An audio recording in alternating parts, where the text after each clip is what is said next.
दोस्तों, अगर आप और अच्छी नींद चाहते हैं तो हमारी प्यारी सी ऐप नींद को इंस्टॉल करें। इस ऐप पर आपको एक्सक्लूसिव स्लीप स्टोरीज़ मिलेंगी और आप बिना यूट्यूब प्रीमियम के भी इन स्टोरीज़ को बैकग्राउंड में सुन सकेंगे। इंस्टॉल करने के लिए आप हमारी वेबसाइट neend.app पर ज़रूर आइए और अच्छी कहानियाँ, स्लीप म्यूज़िक, कुछ टिप्स सुनने के लिए इस चैनल को सब्सक्राइब कीजिए। नमस्कार, मैं हूँ काव्या और आज सुनिए लेखक सहर फातिमा द्वारा लिखी कहानी नेताजी के वादे।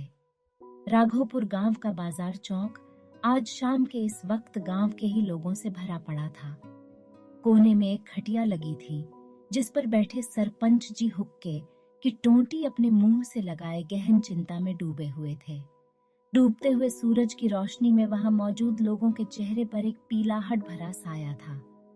छप्परों से निकलते हुए धुएं का गुब्बार इस बात का संकेत था कि रात के खाने के लिए घरों में चूल्हे सुलगा लिए गए हैं। हल्के हल्के काले बादल रह रहकर आसमान को ढांपने की कोशिश में थे, जिन पर नजर पड़ते ही गांव के मुखिया जी के मुंह से बरबस ही निकला। बिटुआ बता रहा था कि मौसम विभाग वालों ने 1-2 हफ्ते में ही भयंकर बारिश की संभावना बताई है। समय पर बारिश शुरू हो गई तो इस बार भी हमें सोना नदी के उफान मारते पानी से भर मौसम नुकसान झेलना पड़ेगा। ये सुनते ही हरिया किसान ने कहा, लेकिन मुखिया जी, हम लोग कर भी क्या सकते हैं? नेताजी को तो बोल बोल कर जबान में छाले पड़ गए, लेकिन उनके कान पर तो जूं तक नहीं रेंग रही। चौक पर ही दुकान चलाने वाले नत्थू हलवाई ने कहा, हमने तो भाई पिछले साल भी कहा था, अब भी कह रहे बांस की चचरी वाले पुल ही बना लेते हैं। अरे कुछ तो आसानी होगी। तब मुखिया जी ने कहा, सोना नदी का उफान तो बांस की चचरी वाले पुल को भी बहा ले जाता है नत्थू भैया, ऐसे में उसके भरोसे कैसे रहा जाए? ये सुनकर वहां मौजूद सारे ही लोग आपस में बातें करने लगे। किसी की समझ में नहीं आ रहा था कि हर साल बरसात में आने वाली इस मुसीबत से छुटकारा कैसे पाया जाए। तभी सरपंच जी ने कहा, मैं और मुखिया जी एक बार फिर कल नेताजी से मिलाते हैं। शायद इस बार वो हमारी बात रख लें। आखिर अगले साल चुनाव भी तो आने वाला है। सरपंच जी की बात सुनकर सबने हामी भर दी। वहां से निकलकर सरपंच जी तेजी से घर की तरफ बढ़ गए, क्योंकि आज शाम 6 बजे की गाड़ी से उनका इकलौता बेटा समर पूरे 6 महीने बाद घर लौट रहा था। एक तरफ गांव की चिंता और दूसरी तरफ समर के आने की खुशी। सरपंच जी न तो ठीक से खुश हो पा रहे थे, न ठीक से चिंता मुक्त। इसी उधेड़-बुन में जब वो घर पहुंचे तो देखा कि समर वहां पहले से ही मौजूद था। उन्हें देखते ही समर ने एकदम से आकर उनके पैर छुए। तब सरपंच जी ने खुश होते हुए उसे गले से लगा लिया। फिर उसकी पीठ थपकते हुए बोले, इस बार इतने दिन लगा दिए बेटा, आंखें तरस गई थी तुम्हें देखने के लिए। तब समर ने भी मुस्कुराते हुए कहा, देर से आया हूँ बाबा, लेकिन आपके लिए बहुत बड़ी खुशखबरी लेकर आया हूँ। ये सुनते ही सरपंच जी ने पूछा, कैसी खुशखबरी भई? समर ने पास ही रखे हुए बैग से एक फाइल निकाली और फिर किचन से आती हुई माँ की तरफ बढ़ गया। फिर लाड से उनके कंधे पर हाथ रखकर उन्हें थामे हुए सरपंच जी के पास लेकर आया और उनके बाजू में बैठते हुए कहा, माँ बाबा, आप दोनों ने जो मुझे इतने दिन खुद से दूर रखकर तपस्या काटी है, आज उसका फल लेने का टाइम आ गया है। कहकर उसने उस फाइल से एक कागज निकाला और सरपंच जी की तरफ बढ़ा दिया।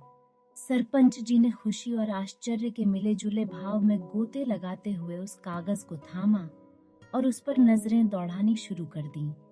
ज्यों-ज्यों वो पढ़ते जा रहे थे, वैसे वैसे उनके चेहरे की चमक बढ़ती जा रही थी। समर की माँ ने जब उनके चेहरे के भाव देखे तो कुछ शिकायती अंदाज में बोली, आखिर इसमें लिखा क्या है सरपंच जी, हमें भी तो बताइए। तब सरपंच जी ने भीगे हुए लहजे में कहा, अरे समर की माँ, समर की यहीं ब्लॉक में सरकारी नौकरी लग गई है। यह सुनते ही समर की माँ की खुशी का कोई ठिकाना नहीं रहा। समर ने एकदम से उन दोनों को गले से लगाते हुए कहा, यह सब आप दोनों के आशीर्वाद और भगवान की कृपा है माँ। तब समर की माँ ने कुछ शिकायती लहजे में कहा, लेकिन तूने इतने दिन से हमें बताया भी नहीं कि तू अपने गांव में ही नौकरी की कोशिश कर रहा है। समर ने मुस्कुराते हुए कहा, अगर मैं यह पहले बता देता तो आज आप दोनों के चेहरे पर इतनी खुशी कैसे देखता। सरपंच जी ने यह सुनकर खुश होते हुए कहा, आज तुमने मेरा सीना गर्व से चौड़ा कर दिया है समर। जहां आमतौर पर लड़के पढ़ लिख कर नौकरी के लिए विदेश और दूसरे बड़े शहरों का चुनाव कर लेते हैं, वहीं तुमने इस छोटे से गांव में नौकरी के लिए सोचा। आज तुम्हें दिए गए अपने संस्कारों पर मुझे बेहद गर्व हो रहा है बेटा। उसके बाद तीनों काफी देर तक एक दूसरे के साथ बातें करते रहे। समर की माँ ने आज खूब अच्छे अच्छे पकवान बनाए। सरपंच जी भी काफी खुश थे। लेकिन इन सब के बाद जैसे ही वह फिर से सोने के लिए बिस्तर पर आए तो उन्हें एक बार फिर से पुल की चिंता ने आ घेरा। कुछ देर यूं ही फिक्र में बीता देने के बाद जैसे ही उन्होंने समर की माँ को कमरे में आते हुए देखा, वैसे ही उन्होंने जल्दी से अपने चेहरे के भाव छुपा लिए और मन ही मन खुद को समझाते हुए कहा, ऐसे परेशान होने से क्या होगा, एक बार और नेताजी से ही बात करके देख लिया जाए। उसके बाद की बात में सोचेंगे कि इसके अलावा और क्या रास्ता हो सकता है। कहते हुए सरपंच जी ने आंखें मूंद लीं। अगले दिन तय वक्त पर मुखिया जी और सरपंच जी दोनों ही नेताजी से मिलने के लिए निकल पड़े थे। नेताजी के यहाँ पहुंचते ही पता चला कि वह अभी बाहर निकले हुए हैं। लेकिन सरपंच जी ने आज ठान लिया था कि उन्हें नेताजी से मिलकर अपनी बात रखनी ही थी और उसके बाद ही वहां से लौटना है। इसलिए वह मुखिया जी के साथ वहीं बैठे नेताजी के लौटने का इंतजार करने लगे। काफी देर बाद जब नेताजी वापस लौटे तो पहले तो उन्होंने दोनों को टालने की बहुत कोशिश की, लेकिन जैसा कि सरपंच जी आज सोच कर आए थे, उन्होंने जैसे एकदम से जिद सी बांध ली थी। नेताजी के लाख न चाहने के बाद भी उन्हें सरपंच जी और मुखिया जी से मिलने के लिए बैठक में आना ही पड़ा। उन्हें देखते ही सरपंच जी ने बिना किसी लाग लपेट के कहना शुरू किया, देखिए नेताजी, हम जानते हैं कि आपका समय बहुत कीमती है, लेकिन गांव वालों ने कुछ सोचकर ही आपको अपना प्रतिनिधि बनाया है और इस नाते आपका यह कर्तव्य बनता है कि आप गांव वालों की परेशानियों को हल करने की कोशिश करें। इतना कहकर सरपंच जी ने मुखिया जी की तरफ देखा। तब मुखिया जी ने कहना शुरू किया, हाँ नेताजी, हर साल सोना नदी की वजह से गांव वालों को कितनी दिक्कत झेलनी पड़ती है। यह सब कुछ आपसे छुपा हुआ नहीं है। अब गांव की बनावट ही कुछ ऐसी है कि आधा गांव इधर बसा है और आधा गांव उधर। नदी के पार के लोगों को जहां हाट बाजार के लिए दूसरी तरफ जाना होता है, वहीं नदी के उस पार के लोगों को स्कूल के लिए इस ओर आना होता है। लेकिन बारिश में सोना नदी का जलस्तर इतना बढ़ जाता है कि इधर के लोग इधर रह जाते हैं और उधर के लोग उधर। ऐसे में आपसे विनती है कि अपने फंड से एक पुल का ही निर्माण करवा देते, ताकि गांव के लोगों की जिंदगी आसान हो जाती। पूरी बात सुनकर नेताजी तपाक से बोले, अरे सरपंच जी, आप लोग तो बिना मतलब का लोड लिए बैठे हैं। मैंने पहले ही आप लोगों की अर्जी ऊपर पहुंचा दी है। अब जैसे ही ऊपर से आदेश आएगा, पुल निर्माण शुरू हो जाएगा। अब आप लोग तो हथेली पर सरसों जमाए बैठे हैं। राजनीति का काम ऐसे नहीं होता कि मुंह से निकला और पूरा हो गया। थोड़ा तो सब्र रखना पड़ेगा। नेताजी ने कुछ ऐसे अंदाज में कहा कि मुखिया जी और सरपंच जी से और कुछ भी कहते नहीं बना। दोनों उदास मन से वहां से लौट आए। गांव वालों के सामने उन्होंने कह तो दिया था कि वह इस बार नेताजी से पक्की बात कराएंगे, लेकिन नेताजी के रवैये ने उन्हें समझा दिया कि यह बात ऐसे नहीं बनने वाली है। सरपंच जी और मुखिया जी दोनों ही बोझिल मन से वापस अपने अपने घर लौट आए। समर अपने कमरे से निकला तो बाबा को हॉल में ऐसे अकेले और चिंता में डूबे हुए देखकर उनके पास आ बैठा। लेकिन सरपंच जी अपने ख्यालों में ऐसे डूबे हुए थे कि उन्हें समर के आने का पता ही नहीं चला। समर ने जब बाबा को इतना परेशान देखा तो उनके कंधे पर हाथ रखकर बोला, बाबा सब ठीक है? समर की आवाज सुनकर सरपंच जी जैसे चौंक से गए और फिर मुस्कुराते हुए कहा, हाँ सब ठीक ही है। अब तुम मेरे पास आ गए हो तो आगे भी सब ठीक ही होगा। सरपंच जी की बात सुनकर समर अच्छी तरह जान गया था कि बाबा के चेहरे के भाव उनके शब्दों का साथ नहीं दे रहे हैं। उसने सरपंच जी के बगल में बैठते हुए पूछा, सच बताइए बाबा, मैं कल से देख रहा हूँ कि आप काफी परेशान हैं। तब सरपंच जी ने कुछ सोचते हुए उसे पूरी बात कह सुनाई और फिर बोले, ऐसा है बेटा कि गांव का सरपंच होने के नाते यह मेरी जिम्मेदारी है कि मैं गांव के लोगों की यह बारिश वाली परेशानी दूर करूं। लेकिन मुझे यह समझ में नहीं आ रहा कि यह सब होगा कैसे। पूरी बात सुनकर समर भी कुछ देर के लिए सोच में पड़ गया, लेकिन थोड़ी ही देर में जैसे अचानक से उसके चेहरे के भाव बदल गए और उसने कुछ खुश होते हुए कहा, मिल गया इस समस्या का समाधान। अब आपको परेशान होने की जरूरत नहीं है बाबा। अब आप देखिए कि आपका यह समर कैसे गांव वालों की यह दिक्कत हल करता है। समर को इतने आत्मविश्वास के साथ ये बात कहते हुए सुनकर सरपंच जी ने कुछ चौंकते हुए पूछा, लेकिन आखिर तुम्हारे दिमाग में ऐसा चल क्या रहा है जिसकी वजह से तुम्हें लगता है कि गांव वालों की इतनी बड़ी समस्या हल हो जाएगी? लेकिन समर ने तय कर लिया था कि उसे क्या करना है और वो अपना प्लान अभी फिलहाल गोपनीय ही रखना चाहता था। इसलिए उसने सरपंच जी से कहा, बाबा आपको मुझ पर यकीन है ना? आप बेफिक्र रहिए, मैं जो भी करूंगा वह गांव वालों की भलाई के लिए ही करूंगा। इतना कहकर अपना फोन उठाए वो बाहर बरामदे में आ गया और फिर उसने फटाफट अपने जानने वाले दोस्तों को कॉल लगा लगा कर उनसे बातें की और उन्हें अपना प्लान भी समझा दिया। कुछ देर बाद ही समर वापस सरपंच जी के पास था। उसने सरपंच जी को एक बार फिर से दिलासा देते हुए कहा, सारा प्लान तैयार है बाबा। आपको बस इतना करना है कि आप इस बार 15 अगस्त के कार्यक्रम में नेताजी को परिवार झंडा फहराने के लिए आमंत्रित कर लीजिएगा। बाकी का काम मैं और मेरे पत्रकार दोस्त संभाल लेंगे और अब बस हमें भगवान से ये प्रार्थना करनी है कि 15 अगस्त तक जमकर बारिश हो जाए। सरपंच जी समर के आत्मविश्वास और उसकी बुद्धि के कायल थे, लेकिन फिर भी उन्हें यह समझ में नहीं आ रहा था कि इतनी बड़ी जिम्मेदारी समर आखिर कैसे निभाएगा। मगर फिलहाल उनके पास समर पर यकीन करने के अलावा और कोई दूसरा चारा भी नहीं था। अभी 15 अगस्त में पूरे 20 दिन बाकी थे।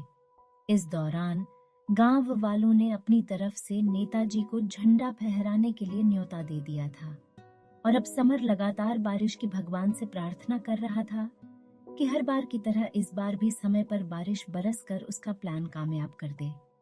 और भगवान ने जैसे समर की प्रार्थना सुन ली थी, हर बार की तरह इस बार भी राघोपुर में जमकर बारिश हुई थी। नतीजा यह हुआ कि 15 अगस्त आते आते एक बार फिर सोना नदी का पानी बुरी तरह से उफान पर था। 15 अगस्त के दिन नेताजी परिवार के साथ झंडोत्तोलन के लिए गांव में आ चुके थे। उधर समर ने अपने उन्हीं पत्रकार दोस्तों को बुला लिया था जिनसे उसने पहले से इस कार्यक्रम को कवर करने की बात कर रखी थी और वो काफी नामचीन मीडिया संस्थानों से जुड़े हुए थे। नेताजी सफेद झक कुर्ता पाजामा पहने जब गांव में पहुंचे तो ये सुनकर उनका दिमाग घूम गया कि झंडोत्तोलन का कार्यक्रम नदी के उस पार है और यही समर का प्लान था, नेताजी को इस भयानक बारिश वाले मौसम में सोना नदी पार करवाना। जैसे ही नेताजी को यह बात पता चली, वैसे ही नेताजी ने अपने असिस्टेंट से कहकर यह कार्यक्रम स्थगित करवाने की बात की। लेकिन इतने बड़े बड़े मीडिया संस्थानों के पत्रकार की मौजूदगी में ऐसे अचानक से लौट जाना नेताजी के राजनीतिक एजेंडे को गलत ढंग से प्रस्तुत कर सकता था। इसलिए नेताजी के असिस्टेंट ने उन्हें यह समझाया कि अभी अगर नेताजी यह कार्यक्रम ऐसे छोड़कर गए तो उनकी काफी किरकिरी हो सकती है। खासकर ये अगले इलेक्शन में भी उनका नुकसान कर सकता था, खासकर तब जब विपक्ष के लोग इस घटना को अच्छे से भुना सकते थे।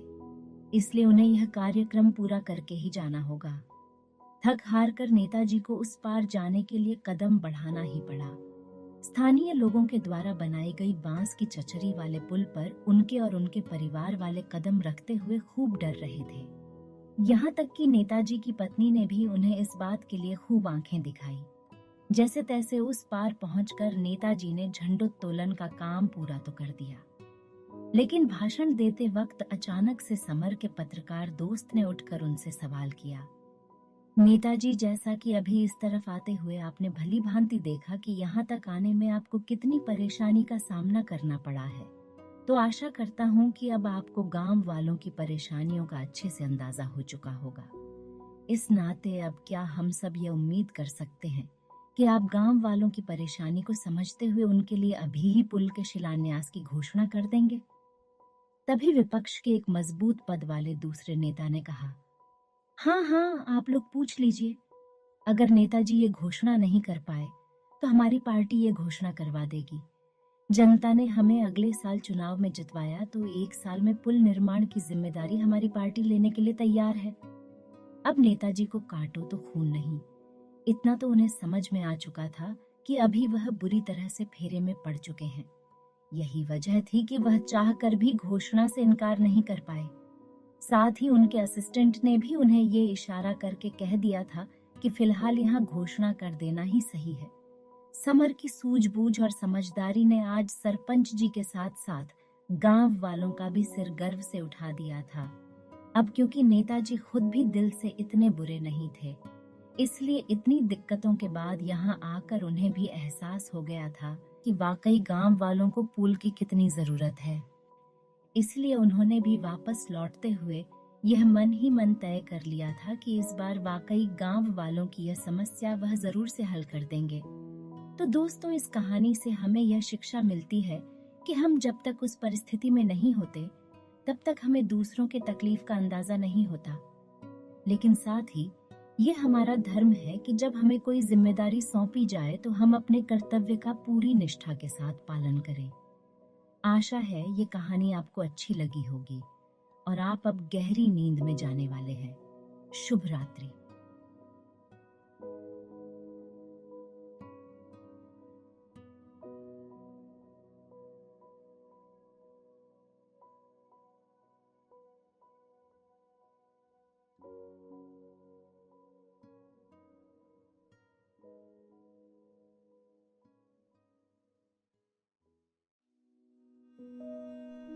दोस्तों, अब से आप bedtime stories, guided meditations, relaxing music, इन सब का आनंद नींद ऐप पर ही उठा सकते हैं।